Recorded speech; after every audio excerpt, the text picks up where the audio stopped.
In today's video, I'm going to show you exactly how to disconnect from live chess on chess.com the right way without risking a loss, penalties, or fair play warnings.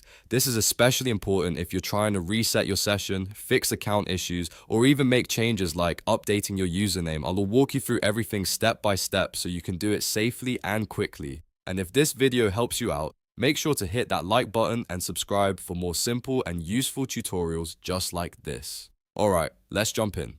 First, head over to chess.com and make sure you're logged into your account. Once you're on the main screen, look down at the bottom left corner of the page. You'll see a small gear icon, which is your settings menu. Go ahead and click on that. When the settings panel opens, scroll all the way down to the bottom of the list. Here, you'll see the logout option. Click on logout to end your current session. This is the key step that disconnects you from the live chess servers properly. Now, once you've logged out, you can log back in again if you want to start a fresh session. This helps clear any active connections and ensures you're no longer tied to a previous live session. But here's something very important you need to know. If you are currently in a live match, you cannot just log out or close the tab and expect to disconnect safely.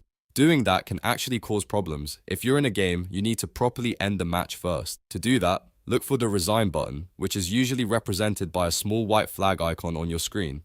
Click on that icon and then confirm your decision by clicking Yes. Once you resign or finish the game, only then should you proceed to log out using the settings menu. This ensures that your session ends cleanly without penalties. A lot of people make the mistake of just closing their browser tab while the game is still active. Don't do this. When you close the tab, chess.com doesn't immediately disconnect you. Instead, the server waits for your timer to run out or for a disconnection timeout. This can result in an automatic loss and may even trigger a fair play warning on your account. So always remember, finish your game first, then log out properly. And that's it. That's how you safely disconnect from live chess on chess.com without running into any issues. It's quick, simple, and once you know the correct steps, it only takes a few seconds to do. If this video helped you, don't forget to like and subscribe, and I'll see you in the next one.